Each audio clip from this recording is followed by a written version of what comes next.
ಮೈಸೂರಿನ MP ಇದ್ದಾನೆ ಪ್ರತಾಪ್ ಸಿಂಹ. ಆತನಷ್ಟು ಅಯೋಗ್ಯ ಮುಟ್ಟಾಳ ಇನ್ನೊಬ್ಬ ಇಲ್ಲ. ಪ್ರತಾಪ್ ಸಿಂಹ ಬಾಯಿ ಮುಚ್ಕೊಂಡು ಇರಬೇಕು. ಈ ಸಲ ನೀವು ಸೋಲ್ತೀರ ಬಿಡಿ, ನಮ್ಮ ಯತೀಂದ್ರ ಅಣ್ಣ ಗೆಲ್ತಾರೆ. ಫಸ್ಟ್ ಆಫ್ ಆಲ್ ಇಳಿಸುವವನು ರಾಜಕೀಯ ಮೆಚ್ಯೂರಿಟಿ ಇಲ್ಲ, ಅವರಿಗೆ ಪೊಲಿಟಿಕಲ್ ಮೆಚ್ಯೂರಿಟಿ ಇಲ್ಲ. ಮೋದಿಯವ್ರ ಬಗ್ಗೆ ಮಾತಾಡೋಷ್ಟು ನೀವು ದೊಡ್ಡ ಮನುಷ್ಯನೂ ಅಲ್ಲ, ಆಯಿತಾ. ದೇಶದಲ್ಲಿ ನೀವು 30 ಕೋಟಿಗಿಂತ ಹೆಚ್ಚಿಗೆ ಓಟನ್ನು ತಗೊಂಡು ಬಂದಿರೋಂಥ ವ್ಯಕ್ತಿ ಬಗ್ಗೆ ನೀವು ಬೇಡ ಮಾತು. ಮೈಸೂರು ಕೊಡಗು ಲೋಕಸಭಾ ಕ್ಷೇತ್ರ ಇಡೀ ರಾಜ್ಯದಲ್ಲೇ ಒಂದು ಹೈ ವೋಲ್ಟೇಜ್ ಕ್ಷೇತ್ರ ಆಗೋದ್ರಲ್ಲಿ ಅನುಮಾನ ಇಲ್ಲ. ಅದಕ್ಕೆ ಕಾರಣ ಆಗ್ತಾ ಇರೋದು ಇತ್ತೀಚೆಗೆ ಕಾಂಗ್ರೆಸ್ ನಾಯಕರು ಪ್ರತಾಪ್ ಸಿಂಹ ಅವ್ರನ್ನ ಸೋಲಿಸಲೇಬೇಕು ಅಂತ ಪಟ್ಟು ಹಿಡಿದು ಕೂತಿರುವಂಥದ್ದು. ಪ್ರತಾಪ್ ಸಿಂಹ ಅತ್ಯಂತ ಹೆಚ್ಚು ಸಂಸದರ ನಿಧಿಯನ್ನ ಬಳಸಿದಂತ ಶಾಸಕರಲ್ಲೊಬ್ಬರು. ಹಾಗೆ ಅಭಿವೃದ್ಧಿ ಕಾರ್ಯಗಳ ವಿಚಾರ ಬಂದಾಗ ಪ್ರತಾಪ್ ಸಿಂಹ ಸದಾ ಮುಂದಿರ್ತಾರೆ. ಆದ್ರೆ ಪ್ರತಾಪ್ ಸಿಂಹ ಪ್ರತಿನಿಧಿಸೋದು ರಾಜ್ಯದ ಮುಖ್ಯಮಂತ್ರಿಯ ತವರು ಜಿಲ್ಲೆಯನ್ನ.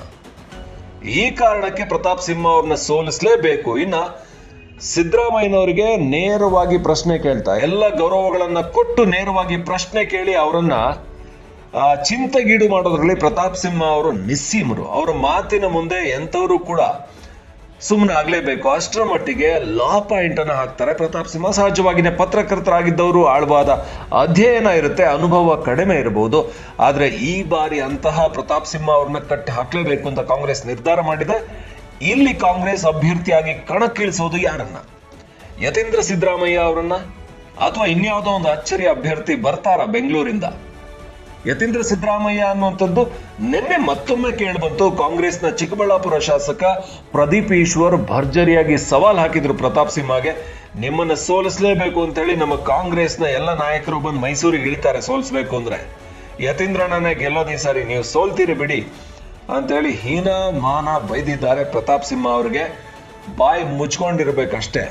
ಸಿದ್ದರಾಮಯ್ಯನವರ ಅನುಭವ ಏನೋ, ಅವರು ಅನುಭವದ ವಯಸ್ಸಾಗಿಲ್ಲ ಅಂದ್ರೆ ವಯಸ್ಸಾಗಿಲ್ಲ ಅಂತ ಹೇಳಿಲ್ಲ, ಬಟ್ ಆ ಅರ್ಥದಲ್ಲಿ 40-45 ವರ್ಷ ಆಗಿದೆ ಸಿದ್ದರಾಮಯ್ಯನವರ ರಾಜಕೀಯ ಅನುಭವ.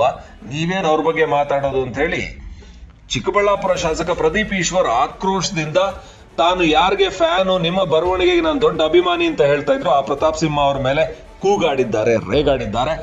ಹಾಗಾದ್ರೆ ಕಾಂಗ್ರೆಸ್ ಈ ಮೈಸೂರು ಕೊಡಗು ಲೋಕಸಭಾ ಕ್ಷೇತ್ರವನ್ನ ಈ ಬಾರಿ ಗೆಲ್ಲುತ್ತಾ? ಏನೇನೆಲ್ಲ ಸಾಧ್ಯತೆಗಳಿದೆ ಅಂತ ನೋಡೋದಾದ್ರೆ ಸುಲಭ ಸಾಧಾರಣ ಅಲ್ಲ ಇದು ಗೆಲ್ಲುವಂಥದ್ದು. ಯಾಕಂದ್ರೆ ಈಗ ಇರುವಂತಹ ಲೆಕ್ಕಾಚಾರವನ್ನು ನೋಡೋದಾದ್ರೆ ಮುಖ್ಯಮಂತ್ರಿ ಆಗಿರುವ ಸಿದ್ದರಾಮಯ್ಯನವರು ಕೂಡ ಸುಲಭವಾಗಿ ಈ ಕ್ಷೇತ್ರನ ಗೆದ್ಕೋತೀನಿ ಅಂತ ಅನ್ನೋ ಹಾಗೆ ಇಲ್ಲ. ಯಾಕಂದ್ರೆ ಪ್ರತಾಪ್ ಸಿಂಹ ಅಷ್ಟರ ಮಟ್ಟಿಗೆ ಕ್ಷೇತ್ರದಲ್ಲಿ ತನ್ನ ಹೆಸರನ್ನ ಅಚ್ಚಳಿಯದಂತೆ ಉಳಿಸಿದ್ದಾರೆ. ಈ 10 ವರ್ಷಗಳಲ್ಲಿ ಅವರು ಸಂಸದರ ನಿಧಿಯನ್ನು ಅದ್ಭುತವಾಗಿ ಬಳಸಿಕೊಂಡಿರುವಂತಹ ಸಂಸದರಲ್ಲಿ ಮುಂಚೂಣಿಯಲ್ಲಿದ್ದಾರೆ. ಹಾಗೇನೆ ಕೆಲಸ ಕಾರ್ಯಗಳ ವಿಚಾರದಲ್ಲಿ ಕೊಡಗಿಗೆ ರೈಲನ್ನ ತರ್ತೀನಿ, ರೈಲ್ವೆ ಯೋಜನೆಯನ್ನ ಕೊಡಗಿ ಮುಟ್ಟಿಸ್ತೀನಿ, ಇಲ್ಲ ಅಂತ ಹೇಳಿದ್ರೆ ನನ್ನನ್ನು ಕೇಳಿ ಅಂತ ಸವಾಲ್ ಹಾಕಿದ್ರು. ಅದು 2014ರಲ್ಲಿ. ಆದ್ರೆ ಅದಕ್ಕೆ ಕ್ಲಿಯರೆನ್ಸ್ ಸಿಕ್ಕಿಲ್ಲ ಅನ್ನುವಂತ ಕಾರಣ ಕೊಡ್ತಾ ಇದ್ರೆ ನನ್ನ ಕಡೆಯಿಂದ ಪ್ರಯತ್ನನ ಮಾಡ್ತಾ ಇದ್ದೀನಿ, ಆದ್ರೆ ಅದಕ್ಕೆ ತಾಂತ್ರಿಕವಾಗಿ ತೊಂದರೆಗಳು ಬಂದಿದ್ದಾವೆ ಅಂತ. ಆದ್ರೆ ಈ ಬಾರಿ ಕೊಡಗಲ್ಲಿ ಪ್ರತಾಪ್ ಸಿಂಹ ಅವರಿಗೆ ಅಂದ್ರೆ JDS BJP ಮೈತ್ರಿ ಅಭ್ಯರ್ಥಿ ಪ್ರತಾಪ್ ಸಿಂಹ ಆದ್ರೆ ಅವರಿಗೆ ಟಕ್ಕರ್ ಕೊಡುವಂತ ಅಭ್ಯರ್ಥಿ ಕಾಂಗ್ರೆಸ್ ಅಲ್ಲಿ ಯಾರಿದ್ದಾರೆ? ಕಾಂಗ್ರೆಸ್ ಅಲ್ಲಿ ಕಾಣಿಸ್ತಾ ಇರೋದೇ ಕೆಲವು ಹೆಸರುಗಳು. M ಲಕ್ಷ್ಮಣ್ ಕಾಂಗ್ರೆಸ್ನ ವಕ್ತಾರರು ಯಾವಾಗ್ಲೂ ಕೂಡ ಪ್ರತಾಪ್ ಸಿಂಹ ಅವ್ರ ಮೇಲೆ ಹರಿ ಹಾಯ್ತಾ ಇರ್ತಾರೆ, ಬೈತಾ ಇರ್ತಾರೆ. ಇನ್ನೊಂದ್ ಕಡೆಯಲ್ಲಿ ಯತೀಂದ್ರ ಸಿದ್ದರಾಮಯ್ಯ ಬಹಳಷ್ಟು ಕಾರ್ಯಕರ್ತರು ಒತ್ತಾಯ ಮಾಡ್ತಾ ಇದ್ದಾರೆ. ಸಿದ್ದರಾಮಯ್ಯನವ್ರ ಪುತ್ರನನ್ನ ನಿಲ್ಲಿಸಿದ್ರೆ ನಾವು ಗೆಲ್ಲಿಸ್ಕೊಂಡ್ ಬರ್ತೀವಿ ಅಂತ ಹೇಳ್ತಾ ಇದ್ದಾರೆ. ಆದ್ರೆ ಸ್ವತಃ ಸಿದ್ದರಾಮಯ್ಯನವರಿಗೆ ಇದ್ರ ಬಗ್ಗೆ ಧೈರ್ಯ ಬಂದಿಲ್ಲ. ಯತೀಂದ್ರ ಸಿದ್ದರಾಮಯ್ಯ ಅಷ್ಟರ ಮಟ್ಟಿಗೆ ಪ್ರಭಾವಿ ಅಲ್ಲ.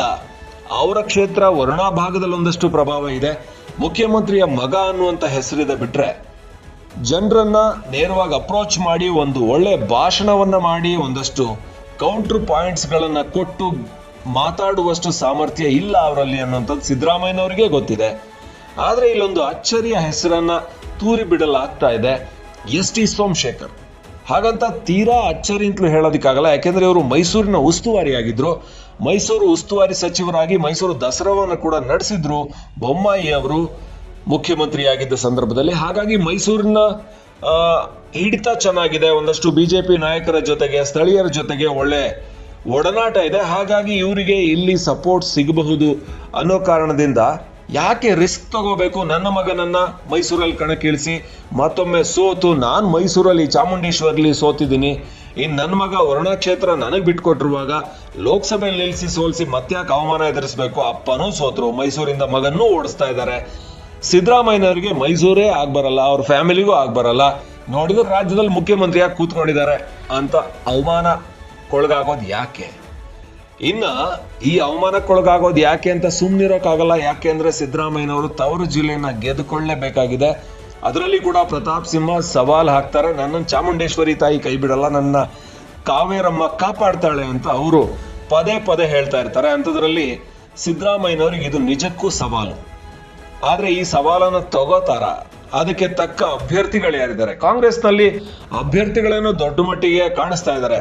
ಎಚ್ ವಿಶ್ವನಾಥ್ ಅವರು, ಅಡಗೂರು ವಿಶ್ವನಾಥ್, ಹಳ್ಳಿ ಹಕ್ಕಿ ವಿಶ್ವನಾಥ್ ಬಹಳ ಸಮಯದಿಂದ ನಾನು ಇಲ್ಲಿ ಸಂಸದ ಸ್ಥಾನಕ್ಕೆ ನನಗೆ ಅವಕಾಶ ಕೊಡಬೇಕು ಅಂತ ಪಟ್ಟು ಹಿಡಿತಾ ಇದ್ದಾರೆ. 2009ರಲ್ಲಿ ಸಂಸದರಾಗಿದ್ದವರು. ಹಾಗಾಗಿ ಮೈಸೂರು ಕ್ಷೇತ್ರದಲ್ಲಿ ನನಗೆ ಹಿಡಿತಾ ಇದೆ, ನನ್ನ ಪ್ರಭಾವ ಇದೆ, ನಾನು ಇಲ್ಲಿ ಗೆಲ್ತೀನಿ, ನನಗೆ ಅವಕಾಶ ಕೊಡಿ ಅಂತ ಬಿಜೆಪಿಯಿಂದ ಕಾಂಗ್ರೆಸ್ಸಿಗೆ ವಿಧಾನ ಪರಿಷತ್ ಸ್ಥಾನ ಎಲ್ಲ ಬಿಟ್ಟು ಅವರಾಗಲೇ ಹುಣಸೂರು ಕ್ಷೇತ್ರಕ್ಕೆ ಟಿಕೆಟ್ ಬಯಸಿದ್ರು, ಅದು ಸಿಗ್ಲಿಲ್ಲ. ಈಗ ಲೋಕಸಭೆಗಾದ್ರೂ ಟಿಕೆಟ್ ಕೊಡಿ ಅಂತ ಅವ್ರು ಬಂದಿದ್ದಾರೆ.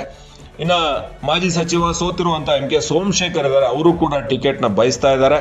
ಬಹಳಷ್ಟು ಹೆಸರುಗಳಿದ್ದಾವೆ. ಜಿಲ್ಲಾಧ್ಯಕ್ಷ ಡಾಕ್ಟರ್ BJ ವಿಜಯ್ ಕುಮಾರ್ ಇದ್ದಾರೆ, ಸೂರಜ್ ಹೆಗ್ಡೆ ಉಪಾಧ್ಯಕ್ಷರಿದ್ದಾರೆ, ಮೂಡಾ ಮಾಜಿ ಅಧ್ಯಕ್ಷ C ಬಸವೇಗೌಡ, KPCC ಕಾರ್ಯಾಧ್ಯಕ್ಷ ಗುರುಪಾದ ಸ್ವಾಮಿ ಕಾರ್ಯದರ್ಶಿಯಾಗಿರುವಂತವರು, ವಕೀಲ ಚಂದ್ರಮೌಳಿ ಅವರು, ಇವರು ಕೊಡಗಿನವರು. ಹಾಗಾಗಿ ಇನ್ನ ಮುಖಂಡರಾದ ಆನಂದ್, ಹಾಗೆ ವರುಣ ಮಹೇಶ್, ಸುಶ್ರುತ್ ಗೌಡ ಇವರೆಲ್ಲರೂ ಕೂಡ ಚಾಲ್ತಿಯಲ್ಲಿದ್ದಾರೆ. ಆದ್ರೆ ಎಷ್ಟರ ಮಟ್ಟಿಗೆ ಇವರಿಗೆಲ್ಲ ಟಿಕೆಟ್ ಕೊಡೋದಕ್ಕೆ ಮನ್ಸು ಮಾಡ್ತಾ ಅಂದ್ರೆ ಇವರ ಪ್ರಭಾವದಿಂದ ಕಾಂಗ್ರೆಸ್ಗೆ ಮತಗಳು ಬರ್ತಾವ ಅಂದ್ರೆ ಕಾಣ್ತಾ ಇಲ್ಲ, ತುಂಬಾ ಕಡಿಮೆ. ಅಂತ ಪ್ರಭಾವ ಇವರಲ್ಲಿ ಕಾಣಿಸ್ತಾ ಇಲ್ಲ. ಆದ್ರೆ ಬಿಜೆಪಿಯಲ್ಲಿ ಯಾರು ಅಂದ್ರೆ, ಬಿಜೆಪಿಯಲ್ಲಿ ಪ್ರತಾಪ್ ಸಿಂಹಗೆ ಸಿಗದೆ ಇದ್ರೆ, ಇನ್ ಕೇಸ್ ಬಿಜೆಪಿ JDS ಮೈತ್ರಿಯಿಂದಾಗಿ ಕೇಂದ್ರದಿಂದ ಬಿಜೆಪಿ ಮೈಸೂರು ಕ್ಷೇತ್ರವನ್ನ JDSಗೆ ಬಿಟ್ಟುಕೊಟ್ಟಿದ್ದೆ ಆದ್ರೆ ಇಲ್ಲಿ ಸಾರಾ ಮಹೇಶ್ ಅಭ್ಯರ್ಥಿ ಆಗ್ತಾರೆ. KR ನಗರ ಶಾಸಕರಾಗಿದ್ದವರು, ಮಾಜಿ ಸಚಿವರು, ಅವರು ಅಭ್ಯರ್ಥಿ ಆಗ್ತಾರೆ ಅಂತ ಹೇಳಲಾಗ್ತಾ ಇದೆ. ಇನ್ನ ಬಹಳಷ್ಟು JDS ನಲ್ಲೇ ಮೈಸೂರು ಕ್ಷೇತ್ರಕ್ಕೆ GT ದೇವೇಗೌಡ ಅವ್ರನ್ನ ಕಣಕ್ಕಿಳಿಸಿದ್ರೆ, ಚಾಮುಂಡೇಶ್ವರಿಯಲ್ಲಿ ಈ ಸಿದ್ದರಾಮಯ್ಯನವ್ರನ್ನ ಸೋಲಿಸಿದವರು ಅವರನ್ನ ಕಣಕ್ಕಿಳಿಸಿದ್ರೆ ಏನಾದ್ರೂ ಗೆಲ್ಲುವ ಸಾಧ್ಯತೆ ಇದೆ ಅನ್ನುವಂತ ಲೆಕ್ಕಾಚಾರ ಕೂಡ ಹಾಕ್ಲಾಗ್ತಾ ಇದೆ. ಯಾಕೆಂದ್ರೆ ಹಳೆಯ ಹುಲಿ GT ದೇವೇಗೌಡರು ಮೈಸೂರಿನಲ್ಲಿ ಹಿಡ್ತಾ ಅವ್ರದ್ದು ಚೆನ್ನಾಗಿದೆ. ಹೀಗಿರುವಾಗ ಈ ಅಭ್ಯರ್ಥಿಗಳ ತರಾತುರಿ ಭರಾಟೆಯಲ್ಲಿ ಯಾರು ಎಲ್ಲಿ ಗೆಲ್ಲುವ ಸಾಧ್ಯತೆಯನ್ನ ಪಕ್ಕಾ ಲೆಕ್ಕಾಚಾರ ಮಾಡೋದಾದ್ರೆ, ಕಾಂಗ್ರೆಸ್ 5 ಕ್ಷೇತ್ರಗಳನ್ನ ಗೆದ್ಕೊಂಡಿದೆ. ಇಲ್ಲಿ ಬಿಜೆಪಿ JDS ಕೈಯಲ್ಲಿರೋದು 3 ವಿಧಾನಸಭಾ ಕ್ಷೇತ್ರಗಳು ಮಾತ್ರ. ಅಂದ್ರೆ ಮಡಿಕೇರಿಯಲ್ಲಿ ಮಂತರ್ಗೌಡ ಇದ್ದಾರೆ ಕಾಂಗ್ರೆಸ್ನಿಂದ, ವಿರಾಜಪೇಟೆ AS ಪೊನ್ನಣ್ಣ ಕಾಂಗ್ರೆಸ್ನಿಂದ ಕಂಪ್ಲೀಟ್ ಕಬ್ಜಾ ಮಾಡ್ಕೊಂಡಿದೆ. ಬಿಜೆಪಿ ಕೈಯಲ್ಲಿದ್ದಂತ ಕೊಡಗನ್ನ ಕಾಂಗ್ರೆಸ್ ತನ್ನ ಕೈಗೆ ತಗೊಂಡಿದೆ. ಹಾಗೇನೆ Piriyapatna K Venkatesh ಕಾಂಗ್ರೆಸ್ನವರಿದ್ದಾರೆ, ಹುಣಸೂರಿನಲ್ಲಿ GD Harish Gowda JDS ಇಂದ ಇದ್ದಾರೆ, ಹಾಗೆ ಚಾಮುಂಡೇಶ್ವರಿಯಲ್ಲಿ GT ದೇವೇಗೌಡ ಅವರ ತಂದೆ JDS ಇಂದ ಇದ್ದಾರೆ. ಇನ್ನು ಕೃಷ್ಣರಾಜದಲ್ಲಿ TS ಶ್ರೀವತ್ಸ ಇವರು ಬಿಜೆಪಿಯಿಂದ ಇದ್ದಾರೆ. ಅಂದ್ರೆ ಹುಣಸೂರು, ಚಾಮುಂಡೇಶ್ವರಿ, ಕೃಷ್ಣರಾಜ ಈ 3 ಕ್ಷೇತ್ರ ಮಾತ್ರ ಬಿಜೆಪಿ JDS ಮೈತ್ರಿ ಬಲವಾಗಿದೆ, ಗೆದ್ದಿದ್ದಾರೆ. ಇನ್ನು ಚಾಮರಾಜದಲ್ಲಿ K ಹರೀಶ್ ಗೌಡ, ನರಸಿಂಹರಾಜದಲ್ಲಿ ತನ್ವೀರ್ ಸೇಠ್. ಹೀಗಿರುವಾಗ 5ರಲ್ಲಿ ಕಾಂಗ್ರೆಸ್ ಇದೆ, 3ರಲ್ಲಿ ಮಾತ್ರ ಬಿಜೆಪಿ JDS ಇದೆ. ಆದ್ರೆ JDS ನ ಹಾರ್ಡ್ಕೋರ್ ವೋಟರ್ಸ್ ಮೈಸೂರಿನಲ್ಲಿದ್ದಾರೆ. JDSಗೊಂದು ಅಂಡರ್ ಕರೆಂಟ್ ಅಲ್ಲಿ ಒಂದಷ್ಟು ವೋಟ್ಸ್ ಇದಾವೆ ಅನ್ನುವಂಥದ್ದು ಸ್ಪಷ್ಟ. ಇನ್ನು ಬಿಜೆಪಿ ಪ್ರತಾಪ್ ಸಿಂಹ ಅವರ ಪ್ರಭಾವದಿಂದ ಖಂಡಿತ ಇತ್ತೀಚೆಗೆ ಮೈಸೂರಿನಲ್ಲಿ ತನ್ನ ಪ್ರಭಾವವನ್ನು ಹೆಚ್ಚು ಮಾಡಿಕೊಂಡಿದೆ. ಯಾವಾಗ CH ವಿಜಯಶಂಕರ್ ಅವರು ಇದ್ದಾಗ ಏನು ಬಿಜೆಪಿಯ ಶಕ್ತಿ ಇತ್ತೋ ಅದಕ್ಕಿಂತ ಹೆಚ್ಚಿನ ಶಕ್ತಿಯನ್ನ ಮೈಸೂರಲ್ಲಿ ಈಗ ಬಿಜೆಪಿ ಪಡ್ಕೊಂಡಿದೆ. ಅಂದ್ರೆ ಮುಖ್ಯಮಂತ್ರಿ ಅವರ ತವರು ಜಿಲ್ಲೆ ಆದ್ರೂ ಕೂಡ ಇಲ್ಲಿ ಪ್ರತಾಪ್ ಸಿಂಹ ಅವರು ಹಿಂದೆ ಬಿದ್ದಿಲ್ಲ, ತನ್ನ ಶಕ್ತಿಯನ್ನು ಹೆಚ್ಚಿಸ್ಕೊಳ್ತಾ ಬಂದಿದ್ದಾರೆ. 2014ರಲ್ಲಿ ಗೆದ್ದಿದ್ದಕ್ಕಿಂತ 2019ರಲ್ಲಿ ಹೆಚ್ಚಿನ ಅಂತರದಲ್ಲಿ ಗೆದ್ದಿದ್ದಾರೆ. ಇನ್ನಷ್ಟು ಅಂತರದಲ್ಲಿ ಗೆಲ್ತೀನಿ, ಅದು ಯಾರೇ ನಿಂತ್ಕೊಳ್ಳಿ ಅಂತ ಅವರು ರೆಡಿ ಆಗಿದ್ದಾರೆ. ಆದ್ರೆ ಪ್ರತಾಪ್ ಸಿಂಹ ಅವರಿಗೆ ಟಿಕೆಟ್ ಸಿಕ್ಕಿದ್ದೇ ಆದ್ರೆ ಬಿಜೆಪಿ ಗೆಲುವು ಸುಲಭ ಆಗುತ್ತೆ. ಬೇರೆ ಯಾರಿಗಾದ್ರೂ ಟಿಕೆಟ್ ಕೊಟ್ರೆ ಕಾಂಗ್ರೆಸ್ ಇಲ್ಲಿ ಸ್ಟ್ರಾಂಗ್ ಆಗುತ್ತೆ ಅನ್ನುವಂಥದ್ದನ್ನ ಬಿಜೆಪಿ JDS ಮೈತ್ರಿ ಅರ್ಥ ಮಾಡ್ಕೊಂಡ್ರೆ ಖಂಡಿತ ಮೈಸೂರಲ್ಲಿ ಸಿದ್ದರಾಮಯ್ಯನವರು ಗೆಲ್ಲೋದು ಕನಸಾಗೆ ಉಳಿಯುತ್ತೆ. ಪ್ರತಾಪ್ ಸಿಂಹ ಅವರಿಗೇನೆ ಚಾನ್ಸಸ್ ಜಾಸ್ತಿ ಗೆಲ್ಲೋದಕ್ಕೆ ಮೈಸೂರನ್ನ. ಅವರ ಎದುರು ಯಾರೇ ಅಭ್ಯರ್ಥಿ ನಿಂತರೂ ಕೂಡ ಒಂದು ಹೆಜ್ಜೆ ಹಿಂದಿರ್ತಾರೆ. ಯಾಕೆಂದ್ರೆ ಪ್ರತಾಪ್ ಸಿಂಹ ಪ್ರಚಾರವನ್ನು ಅಷ್ಟು ಚೆನ್ನಾಗಿ ಮಾಡ್ಕೊಂಡಿದ್ದಾರೆ, ಹಾಗೆ ಕೆಲಸವನ್ನು ಕೂಡ ಮಾಡಿರೋದನ್ನ ಕಾಣಿಸ್ಕೊಂಡಿದ್ದಾರೆ. ಅಂದ್ರೆ ಅದ್ಭುತ ಕೆಲಸ ಮಾಡಿದ್ದಾರೆ ಅಂತ ಹೇಳ್ತಾ ಇಲ್ಲ, ಮಾಡಿರೋ ಕೆಲಸದಲ್ಲಿ ಅಚ್ಚುಕಟ್ಟಾಗಿ ಒಂದಷ್ಟು ಕೆಲಸಗಳನ್ನ ಕಾಣುವಂತ ಕೆಲಸಗಳನ್ನ ಮಾಡಿದ್ದಾರೆ. ಹಾಗಾಗಿ ಒನ್ಸ್ ಅಗೇನ್ ಸಿದ್ದರಾಮಯ್ಯನವರಿಗೆ ಮತ್ತೆ ಮೈಸೂರಲ್ಲಿ ತವರು ಜಿಲ್ಲೆಯಲ್ಲಿ ಸೋಲು ಖಚಿತ ಅಂತ ಬಹುತೇಕ ಅನ್ನಿಸ್ತಾ ಇದೆ. ನಿಮಗೇನನ್ಸುತ್ತೆ? ನೀವು ಕಮೆಂಟ್ ಮಾಡಿ. ಯಾರು ಅಭ್ಯರ್ಥಿ ಆದ್ರೆ ಪ್ರತಾಪ್ ಸಿಂಹ ಅವ್ರನ್ನ ಸೋಲಿಸಬಹುದು, ಅಥವಾ ಮೈತ್ರಿಯಿಂದ ಬೇರೆ ಅಭ್ಯರ್ಥಿ ಆಗ್ಬೋದಾ? ಜಿ ಟಿ ದೇವೇಗೌಡರು ಇಲ್ಲ ಸಾರಾ ಮಹೇಶ್ ತರದವರು, ಅಥವಾ ಯತೇಂದ್ರ ಸಿದ್ದರಾಮಯ್ಯ ನಿಂತ್ಕೊಂಡ್ರೆ ಕಾಂಗ್ರೆಸ್ ಪಟಾಲಂ ಬಂದು ಇಳಿದು ಪಾಳೆಯನೆ ಬಂದು ನಿಂತು ಗೆಲ್ಲಿಸ್ಬಿಡುತ್ತಾ? ನಿಮ್ಗೇನನ್ಸುತ್ತೆ? ಕಮೆಂಟ್ ಮಾಡಿ.